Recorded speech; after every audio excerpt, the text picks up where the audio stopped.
19th century German philosopher Arthur Schopenhauer ने observe किया that nature is driven by an all encompassing force. ये primary force हम सभी के अंदर होता है जो काफ़ी पावरफुल होता है, जिसे उन्होंने कहा विल, और more specifically will to life. Will to life एक कांस्टेंट फोर्स होता है जो हमें लाइफ में आगे बढ़ने के लिए फोर्स करता है। बट अकॉर्डिंग टू शोपेनहावर ये force aimless, blind and dumb होता है। द विल टू लाइफ हमें वियर्ड चीज़ें करने के लिए फोर्स करता है, जो हमारे अंदर ऐसी नीड्स एंड डिज़ायर्स क्रिएट करता है जिन्हें शांत करना इम्पॉसिबल है। हम इंसान अपनी ज़्यादातर लाइफ बाहरी, स्पेशली मटीरियलिस्टिक चीज़ों के पीछे भागने में बिता देते हैं। यही हमारी विल होती है, जो धीरे धीरे लाइफ में पेन एंड सफरिंग की फॉर्म में दिखने लगती है। This will lies in the root of suffering. हमारी ये प्लेजर्स पाने की भूख लॉन्ग रन में कभी सेटिस्फाई नहीं हो सकती, बल्कि मिजरी क्रिएट करती है। एंड लाइफ की इसी मिजरी से डील करने के लिए शोपेनहावर ने एक फ़िलॉसफी दी जो हमें हैप्पीनेस अचीव करने में हेल्प कर सकती है।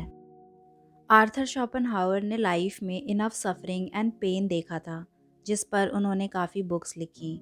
शोपेनहावर पहले वेस्टर्न फिलोसोफर थे जिन्होंने बुद्धा की टीचिंग्स में सीरियस इंटरेस्ट दिखाया। According to him, we are just animals except because of our greater self awareness, far more unhappy than animals.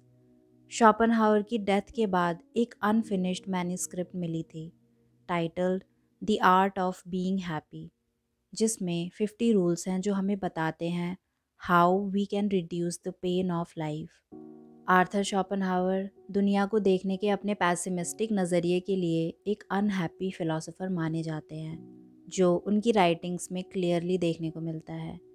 Like he once wrote, to marry means to do everything possible to become an object of disgust to each other. Every life history is the history of suffering. Life has no intrinsic worth but is kept in motion merely by desire and illusion.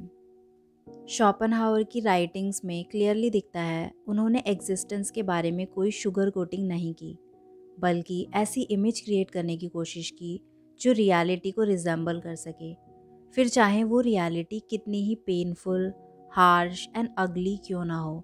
But at the same time Schopenhauer का ज़िंदगी की misery पर focus ही है जो हमें बताता है इससे कैसे बचा जा सकता है। ही राइट्स, अ प्लेजर और happiness in life is nothing more than a temporary release from pain. अगर ये वर्ड्स आपको सुने हुए लगते हैं तो आप बुद्धा की टीचिंग से फेमिलियर हैं, क्योंकि उनका भी कुछ ऐसा ही कहना था। शोपेनहावर ने Buddhist teachings and Hindu Upanishads अच्छे से स्टडी किए थे। According to him, we don't see the world objectively but as a representation of it created by our own minds, meaning there is no object without a subject. And जो भी हम देखते हैं वो सिर्फ एक परसेप्शन है, ना कि चीज़ें जैसी हैं वैसी। जिस मेटाफिजिकल रियलिटी की बात शोपेनहावर करते हैं वो confusing but at the same time liberating है। ये कंफ्यूजिंग इसलिए लगता है क्योंकि अपेरेंटली यहाँ कोई ऑब्जेक्टिव एक्सपीरियंस नहीं है, क्योंकि हम जो भी देखते हैं उसकी रियलिटी हमारा दिमाग जनरेट करता है और वो हमें वैसे ही दिखाता है जैसे हम देखना चाहते हैं। मतलब जो भी हम ऑब्जर्व करते हैं एक्चुअल में ज़रूरी नहीं कि हमें जैसा दिख रहा है वैसा ही हो। एंड ये लिबरेटिंग इसलिए लगता है क्योंकि हम दुनिया को जैसे चाहें वैसे देख सकते हैं फ्रॉम अ डिफरेंट पर्सपेक्टिव, जो हमें पेन कम करने में हेल्प कर सकता है। नज़दीक से देखने पर हम पाते हैं कि ये वो एक्सटर्नल चीज़ें नहीं होती जो डिस्टर्ब करती हैं, बल्कि उन्हें देखने का हमारा नज़रिया होता है जो परेशान करता है। और अगर हम बाहरी चीज़ों को देखने का अपना ये नज़रिया बदल लें तो खुद को इस गुलामी से आज़ाद कर सकते हैं। बट अब क्वेश्चन आता है, ऐसा कैसे किया जा सकता है? अकॉर्डिंग टू शोपेनहावर, एग्जिस्टेंस की इस प्रॉब्लम से डील करने के दो सॉल्यूशन हैं। फर्स्ट, इसका सबसे इफ़ेक्टिव तरीका है सेज बन जाना, मटेरियल सेटिस्फैक्शन त्याग देना। बट वो ये भी कहते हैं ऐसा करना आसान नहीं। कोई भी प्लेजर एंड एक्सटर्नल वर्ल्ड को ऐसे ही रिजेक्ट नहीं कर सकता। और इस तरह के लोग भी कम होते हैं जो सेल्फ मास्टरी एंड डिसिप्लिन के ज़रिए अपनी डिज़ायर्स कंट्रोल करना सीख जाते हैं, खुद को लाइफ की सफरिंग एंड पेन से आज़ाद कर लेते हैं। एक ऐसी स्टेट जिसे बुद्धिज़्म में कहते हैं एनलाइटनमेंट। पेन से पूरी तरह फ्री होना पॉसिबल नहीं, बट इसे कम ज़रूर किया जा सकता है और लाइफ बेरेबल एंड एंजॉयबल बन सकती है। दूसरा तरीका है अपना समय आर्ट एंड फिलॉसफी के साथ बिताना, जो लाइफ में एक मिरर का काम करते हैं, जिसकी हेल्प से विल टू लाइफ के ज़रिए क्रिएट किए गए प्रॉब्लम्स एंड टर्मोइल को देखा जा सकता है। विल टू लाइफ को जड़ से ख़त्म करना पॉसिबल नहीं, बट इसे टाइम टू टाइम ऑब्जर्व करना हेल्पफुल हो सकता है और लाइफ को बिना किसी इल्यूजन के देखा जा सकता है। The illusion of happiness. So, how can we be happy when life is so painful?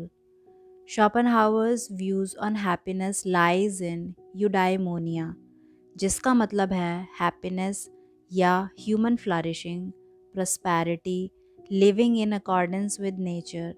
इस वर्ड का यूज़ सबसे पहले ग्रीक्स ने किया था, जिसे स्टोइक फिलॉसफी में काफ़ी यूज़ किया गया है।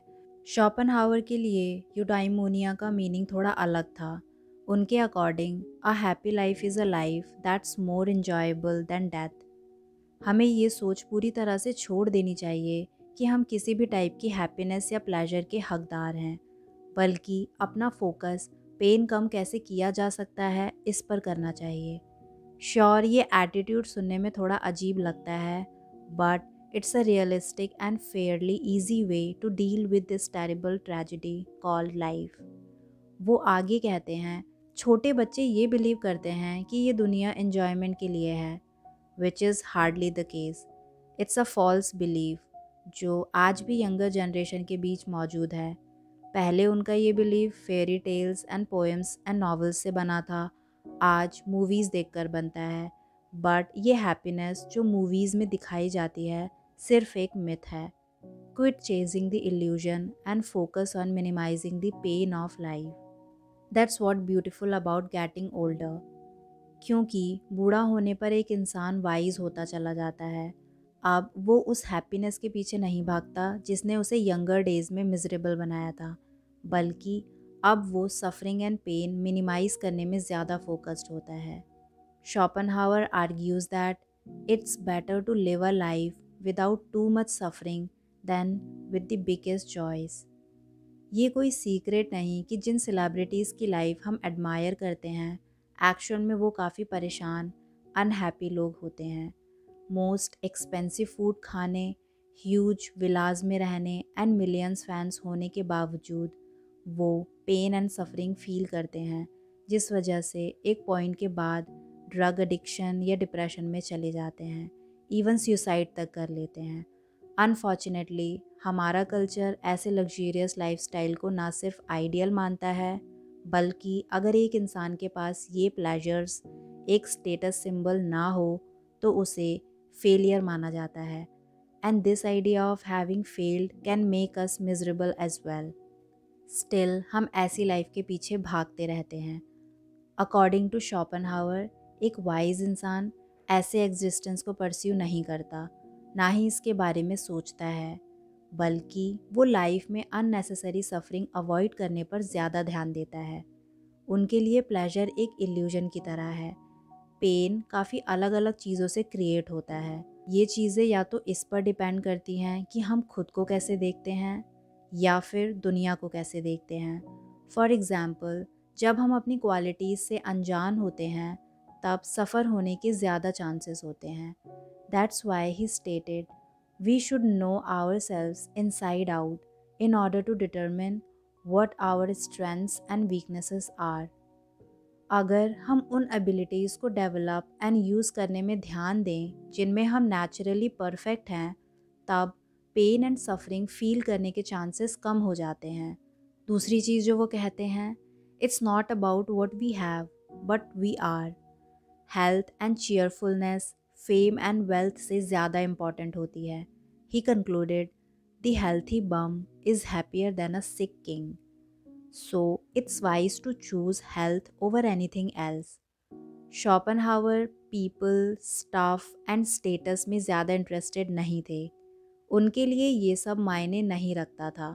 इन शॉर्ट, हमें हमारी बेसिक नीड्स पर फोकस्ड होना चाहिए, क्योंकि वो ज़्यादा इम्पॉर्टेंट होती हैं और इजीली सेटिस्फाई की जा सकती हैं। And fame, pleasure, extreme wealth के पीछे ना भागना ही सही है।